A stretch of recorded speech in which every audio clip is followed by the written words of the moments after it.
ఏళ్ల పాటు ఛాన్స్ రాకపోయినా బెంచ్ మీద కూర్చొని మ్యాచ్లు చూస్తూ గడిపిన ఒక రోజు ప్రపంచం ముందు నిలబడి నేనెవరో చూపిస్తాను అన్న ఆటగాడు ఉన్నాడు. అతని పేరు సంజు శాంసన్. 1994లో కేరళలోని తిరువనంతపురంలో సంజు శాంసన్ జన్మించాడు.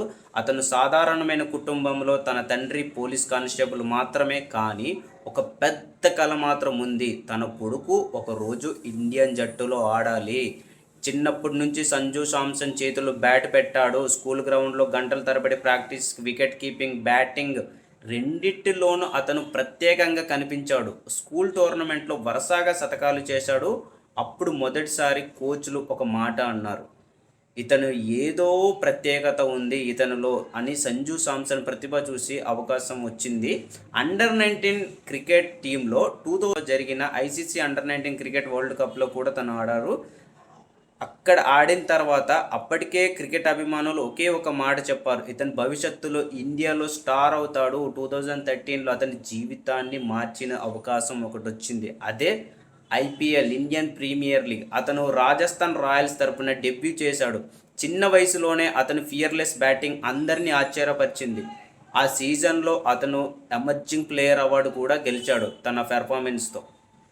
అందరూ ఒకే ఒక మాట చెప్పారు, ఇండియాకి కొత్త స్టార్ దొరికాడు, అతని సంజు శాంసన్. కానీ నిజమైన పరీక్ష ఇంకా మొదలు కాలేదు.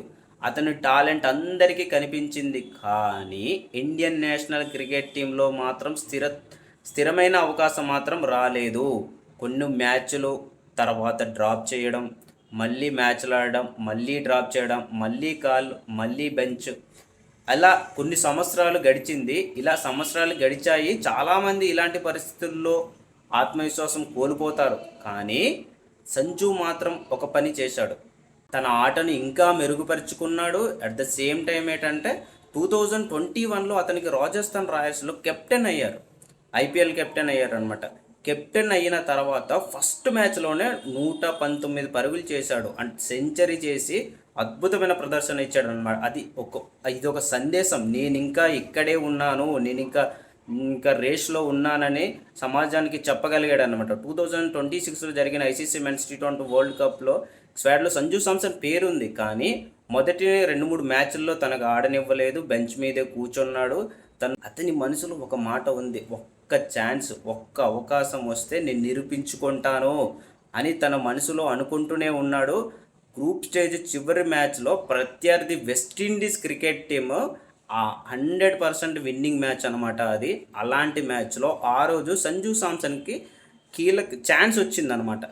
స్టేడియంలో టెన్షన్ అంటే అతను క్రీజులో వచ్చాడు. క్లాస్, కవర్ డ్రైవ్స్, పవర్ షాట్లు, అతను మ్యాచ్ను ఇండియా వైపు తిప్పాడు. ఆ రోజు మళ్ళీ గుర్తు చేసుకుంది, ఇంత టాలెంట్ ఉన్న ప్లేయర్కి ఎందుకు బెంచ్లో పెట్టారు, ఎందుకు బెంచ్లో కూర్చోబెట్టారు అని అనిపించింది. ఆ మ్యాచ్ తర్వాత సెమీఫైనల్లో ప్రత్యర్థికి ఇంగ్లాండ్తో మ్యాచ్ ఉంది. ఈ సంజు మరోసారి కీలక ఇన్నింగ్స్ ఆడి ఇండియాకు ఫైనల్కి తీసుకెళ్లాడు. ఫైనల్లో ప్రత్యర్థి న్యూజిలాండ్. అప్పటికే మన మ్యాచ్లో స్టార్టింగ్ మ్యాచ్ల్లో గెలిచింది. ప్రపంచం మొత్తం చూస్తున్న మ్యాచ్ అది. ఈ మ్యాచ్ గెలిస్తే మనం 3rd టైం వరల్డ్ కప్ కొడతాము. అలాంటి సిచ్యువేషన్లో ఆ రోజు సంజు శాంసన్ మళ్ళీ బ్యాట్తో అద్భుతాలు సృష్టించాడు. ఇండియాకు వరల్డ్ కప్ అందించాడు. సంజు శాంసన్ కథ మనకి ఒక గొప్ప విషయం ఏం నేర్పుతుందంటే, టాలెంట్ ఒక్కటే సరిపోదు, సహనం, పట్టుదల, కష్టం ఇవన్నీ మనకు అవసరం. సో ప్రపంచం ఎన్నిసార్లు నీ విలువను ఆలస్యంగా గుర్తించిన కానీ ఒక్కరోజు అదే ప్రపంచం నీకు నిలబడి చప్పట్లు కొడుతుంది.